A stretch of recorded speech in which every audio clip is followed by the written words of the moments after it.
Hello everyone, my name is David. Thank you for joining me. Today's the question and answer video where I'm answering your guys' questions from the last Q&A video. Any questions you guys have today, please go down below and ask me anything you want. I'll answer them in the next Q&A video next Monday, every single Monday. Welcome new subscribers. Please, any questions you guys have, ask them here in this Q&A. Ask them on the most recent question and answer video, okay? And all I ask from you guys is give your locations, please. Myself and everybody else tends to like to know where you guys are, and it's neat to see that people trying to better themselves and recover from this kind of emotional abuse are forming together in this community. And it's nice for you guys to see that it's affecting everybody around the world. You're not alone, okay? Where there's people, there's narcissism. Period. So it's everywhere. So please give us your locations. I want to know where you guys are at. Thank you very much. And let's get started with the first question from Claire from New Jersey. Hello, Claire. My ex-narcissist or sociopath, I know he's one of them. I was discarded by him many times, and then he comes back and repeated the cycle with abuse, including physical, mental, psychological, verbal. And then he would leave me for other people until I caught on because I did my research on narcissism. Being used and exploited is the worst feeling out of all of it. How do you move on from being exploited and used and thrown away in the garbage like a piece of trash? How do you get over the feelings of being not good enough? Well, Claire, this is what everyone's feeling to some degree from this, and it's shame. It's feelings of unworthiness. You know, that I'm not good enough. I'm not worthy enough, and this is why you didn't stop people from hurting you, and this is why you left. You didn't leave, you know. So what we need is to talk about the things that made us feel like bad people. Talk about all these things that made us feel like we're a bad person, until we feel better about it. So we talk about things that bother us until it doesn't bother us anymore. Okay? Lots of things you can do to feel good about yourself and worthy, and it's loving yourself, and it's taking care of yourself, and it's meeting your needs. Okay, and you meet your needs by your emotions tell you. So you tune into your body, find out how you're feeling, and you fix the things that feel bad. Don't ignore them. Don't suppress them. You do what you're supposed to do to fix them. If we don't feel good about ourselves, we need to go back and talk about the things that made us feel bad, and we start doing things that make us feel good. If you pamper yourself and work out and give the things that you need and want, it's telling yourself that you're worth it, okay? So take care of your bodies. Get a pedicure, get a massage, work out, eat well. Do your hair and makeup every day right now. It's really important, okay? Tells ourselves that we're worth it. I hope that makes sense, but you know, I'm going to say the same thing I say to everybody. Get some help, okay? Get professional help to do this, to talk about shame. It's not something we need to dump on, you know, all the people around us all the time, our friends and family. It just works out better. Hopefully you can open up with somebody that you can find that you can trust. Very important, okay? Good luck. WJ Valente. Please tell us where you guys are at, your locations, please. Thank you. So, hi, I have another question I hope you can answer. My girlfriend with baby, sometimes ex, but she keeps sucking me back into the relationship, now wants to have an open relationship. I do not feel right about this, even though at first I thought it sounded like a great idea. Is she doing this to hurt me, or perhaps so she can not feeling guilty about wanting to discard me, or perhaps doesn't want a romantic relationship, but also doesn't want to let go? What is her agenda here exactly? Well, I don't know her. I'm not in her head. I couldn't tell, you know, but my guess is she is attached to you, doesn't want to break off the attachment and get the things that she likes from you as she lives a single life. Okay? So I guess she's trying to work it so she doesn't have to lie. Just openly be disgusting and gross and hurtful to you, and you just accept it. She's trying to find a way for you to accept it. I try to find a way to manipulate words and titles and names and stuff like this so it looks okay to you. None of this is okay to you. If she's abused you and never made you feel better about it, then why are you talking to this person anymore? Okay? Let her have her relationships and open and close and whatever she wants to do with other people. Get out of your life and you'll start feeling better. Okay? Good luck. Nicholas, hello. Do you think there are many cases when the gaslighting is purposefully and intentionally doing these things, or are they most usually sick, abused people? My own opinion is yes. Please explain how we can recognize someone who is not sick and yet is gaslighting us with gaslighting manipulation techniques. Well, the last question, since when has gaslighting and manipulation techniques been healthy? It's not healthy. If you want to say it's not sick, I think it's all sick. You said, how do we know who's not sick but doing this? Well, that is sick. Who's ever doing that is sick. And if you mean personality disorder, well, I don't know. How are you going to know? But you know enough. If someone's gaslighting you, manipulating you and stuff, that's enough to get away from them. They're sick. That's sick. That would mean if I act sick, I'm probably sick, right? If that helps answer your question. And are there many cases when gaslighting is purposely and intentionally done? Yes. And there's, manipulation, gaslighting, these kinds of things, these people learn early on. These things are thought patterns that they just fall into every time they're presented with a situation. Okay? So it may not all be completely, they're completely aware of it, so to speak, but,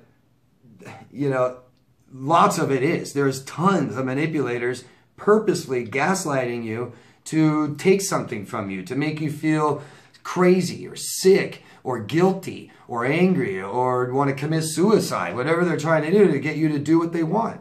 So, okay, I hope that helps. It's all sick. Thank you. Kamiame Popcorn. Hello from France. Hello.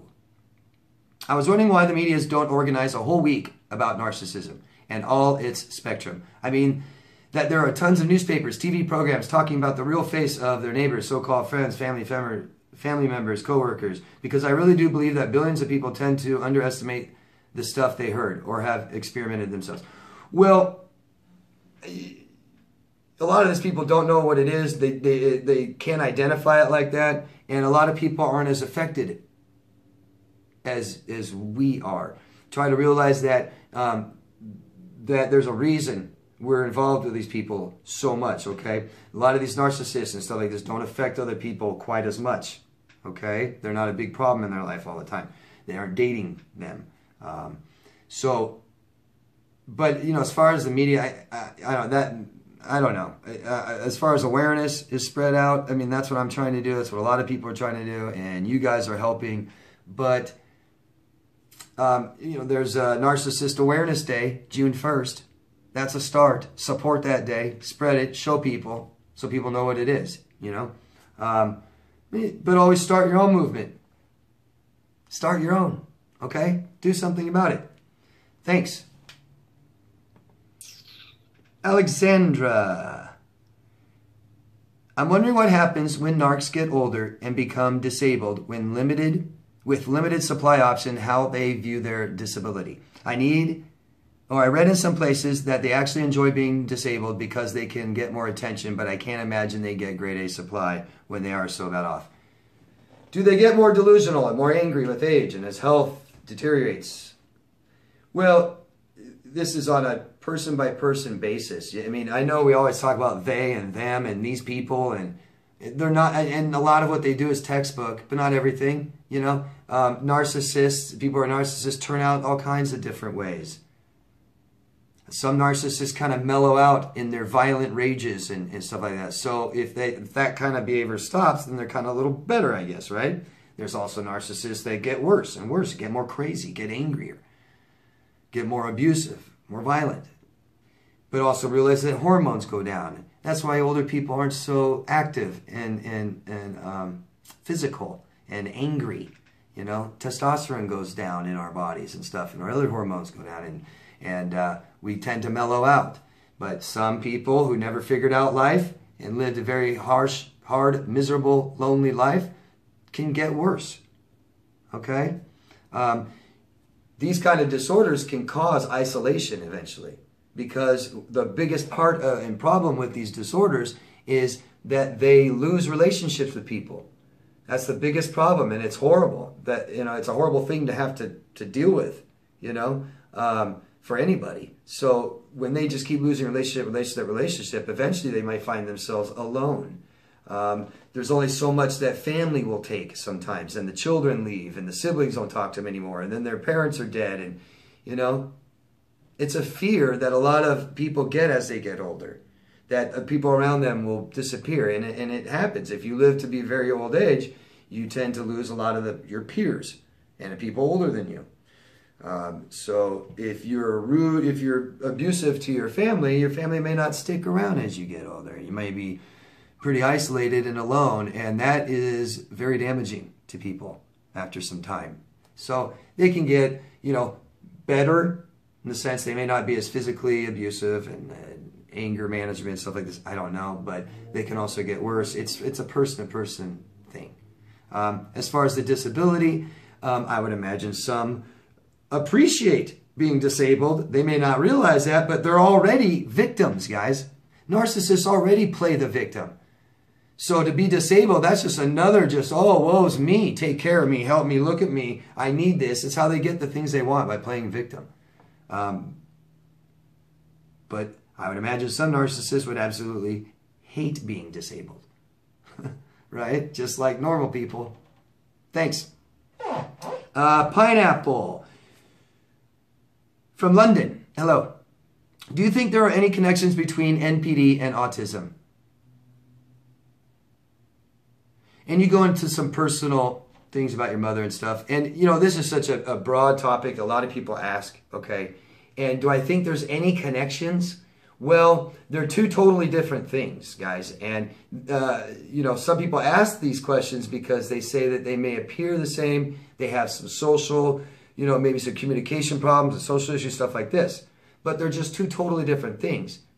Two things can look similar, okay? But I know beautiful autistic people that aren't narcissistic in that manner, and they're not abusive, rude, and selfish, and they really care about me and ask me how I'm doing all the time, genuinely. You know, they're not narcissistic. It's just it's a sad thing that can sometimes look narcissistic, okay? But no, I mean, I'm not going to sit here and try and link connections, similarities, stuff like that. What good would that do for anybody? They're different, okay? Hope that helps. Yeah, I just don't want to list connections. And I mean, I wouldn't know. As a medical doctor, which I am not, I couldn't tell you medical connections. Behavioral connections, sure. There probably could be some, but that would be just similarities, wouldn't it? I don't think they're connected. I don't think they're connected. I think autism is something you're born with, and I think narcissism is a behavioral problem. I see and I understand, and I've heard how some autistic people tend to be narcissistic. I don't know, because I know a ton that are not. Hope that helps. Thanks. Lunette. Wish we knew where you're from. Give your locations, please, guys. Thank you. Thank you so much for your invaluable content. You're welcome. Thank you. It helped me realize what was going on a few months ago. It was a huge help for me finally making the decision to discard the narc quickly and stop him from dragging out the breakup for months like he was planning to. He refused to leave my house where we lived together. Anyway, I think I've been making good progress, trying to follow a lot of your advice, etc. For some time, a couple of weeks ago, I felt like I was in a really good place. Recently, constant nightmares. Nightmares involve him diminishing me, making me feel absolutely bad. Is there any particular reason why the nightmares would come back? Okay, so nightmares, right, they're painful. Whenever you guys experience pain, it's telling you something to fix, okay? Just like if I cut myself and it hurts, I got to tend to that. I got to give it attention, okay? When something hurts us emotionally, it needs attention. If something from our past comes up and is bothering us and still hurts us, it requires attention. A nightmare about emotional abuse in your past is telling you, give it attention. This hurts. Don't ignore this. I'm not quite sure what happened. I don't quite feel better about this yet. So go back and give it attention. When you guys have nightmares, keep a pad of paper and a pen by your bed. You got about 30 seconds typically to remember a nightmare. Okay? Two things. You can write down what the nightmare was about, but most importantly, how you felt. Write down all the feelings associated with this nightmare. And it should tell you what you need to work on. You know, you feel this way. You know, here's what happened in your nightmare. And you know, most of your nightmares isn't exactly what happened, right? It's a new scenario. It's weird. It's different, but you got the gist of it. I felt jealous. I felt hurt. I felt lonely. I felt sad. Okay? Well, there's times he's made you feel that way in your past that you need to work on and discuss. Nightmares would return. If nightmares went away and came back, okay, usually it's little triggers, you know. But I'm telling you guys, if you guys have open chapters in your life, you have to go back and close them. This is an open chapter. Go back, give it some time so you can close it and move on. Okay, a lot of us don't go through stages like this. We go right from being hurt to forgive. Stuff like that. There's stages involved, being angry and being, you know, in denial or stuff like this. There's all kinds of things that you have. There's feelings inside that you have that you need to give attention to. Okay? So go back, talk about these things with people, with somebody you trust. Okay? Your nightmares will tell you what it was about. Thank you. Long Rusty from United Kingdom. Thank you for your sanity and possibly life-saving channel. Oh, thank you. You're welcome. My father is 71 years old, and his miserable attitude is beyond words to describe. He has gone through life as if he is not allowed to enjoy himself. His only interests are TV and football. I'm 41 and recovering from my second nervous breakdown, and this time I insisted on accessing therapy. I've realized that I cannot remember one time in my life that my father has ever had a conversation with me. Not when I was a kid, not as an adult. He seems incredibly thick. He cares about nothing. No friends, conversation, romance, anything. Spiritual, nothing. He worked all the time, miserable, angry, sighing under his breath. Now he just talks in a bickering manner to my mother. In your opinion, does he have Asperger's or is he just a narcissist? My mother and I think asking him to take a test would be more trouble than it's worth. I'm not a doctor. Even if I was, I would need like the people there. I have no idea. I have no idea. No idea. And I'm sorry you're going through this. I'm sorry your father is completely emotionally disconnected from you. I'm sorry for your mother. I don't know why your mother would want to continue living with that. I'm sure they're getting pretty old now. 71, and I don't know how old she is. Not too many people get divorces and stuff like that. I understand that. Yeah, I'm sorry, but I don't diagnose people. You know, I have no idea what your father is, and there wouldn't be enough information you tell me for me to sit here and try, and I wouldn't. Okay, I don't do that, and I'm not a doctor. I can't diagnose anybody. I could give you an opinion, but I don't have enough information, and it just does no good. It seems like if you had Asperger's, you would know a little more by now, right? But I don't know. I don't know. I'm not even going to try with this one. I'm sorry. I can't help you more. I just can't. There's nothing I can say about this. I'm sorry. Good luck. Create the appropriate space you need between you and him that keeps you happy. Okay? Thanks. Stefan from Melbourne. Hello, Stefan. Where we are on time here. Do one more. Hi, David. Thank you for all your videos. I'm glad the channel is growing. You are doing great work. Thank you. I've recently started to spend time again with my BPD ex-girlfriend. We lived together. It wasn't working, and we had no contact for about 6 weeks living separately. She is doing DBT, which is great. We've hung out 4 times, but while we spent time together after our first night, every time she was emotional, started crying, simply saying, I'm sorry, I just feel yuck, my blood sugar, I need to eat. I found it's hard to sleep. I wish we lived together again, etc. I told her I wanted to continue living by myself. This Monday, she told me she went to a hospital for the day, and then on Tuesday and for the rest of this week, she tells me she is feeling amazing and God has helped her. I told her I need some space for the next week. I won't be contacting her. I can handle her at her moments when she freaks out, and she is never really mean to me. She has problems with work and living situation, housemates, and I care about her, so have empathy. What are your thoughts? What you do is up to you. It's your decision. Okay, Stefan?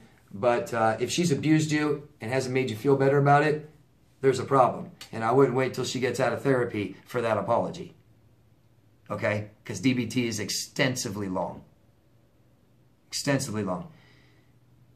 My advice, you asked for it, get away from her. Let her do this on her own or with other people, not with you.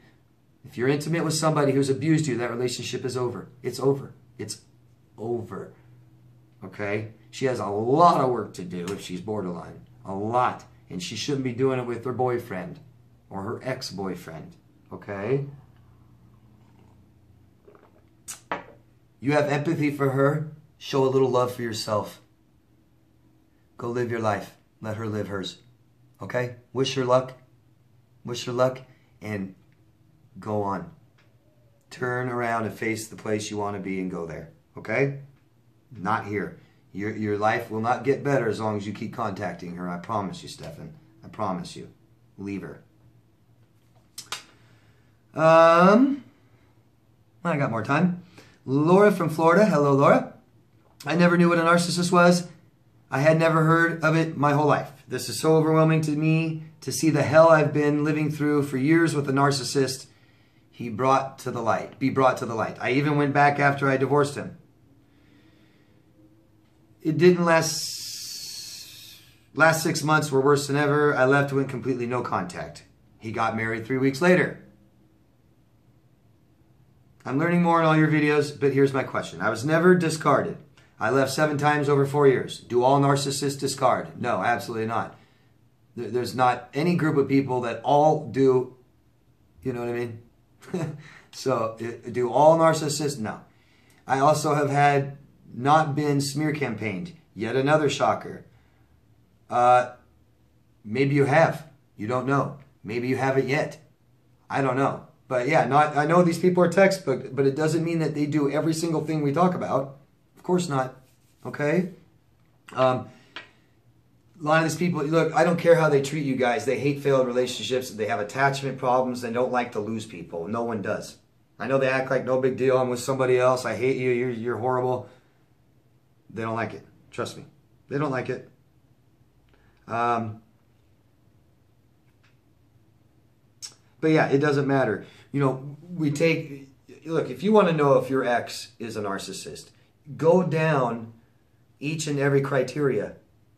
Is that him? Is that him? Is that him? Is that him? Is that him? I think it's 5 out of 9 means he's a narcissist. You'll be surprised how most of them seem to be 7, 8, 9 criteria. Very rare is it really on the fence like that. And if it is, maybe he's not a narcissist. You know, a lot of people are on the spectrum somewhere, but not necessarily a narcissist. I don't know. Most likely if you're here, he probably is. He probably did a ton of other narcissistic behaviors, but just never left you. And you never heard him saying bad things about you afterwards. Which is surprising, but not impossible. Thanks. And I think I'm going to stop this here. Yeah, I'll stop this one here. So this is the end of part 1, and part 2 will be coming out soon. If you guys could please help me by helping other people by pushing buttons and get this information out there, okay? You can put it on your different social media accounts. You can suggest this. You can vote. You can comment. You can share this with people. Do what you can, okay? There are a ton of people out there suffering from this stuff. They don't know what it is. They don't know what's wrong with them. People committing suicide every day, okay? So help me get this information out there. Thanks, guys. Love yourself first. I'll see you in part 2. Bye.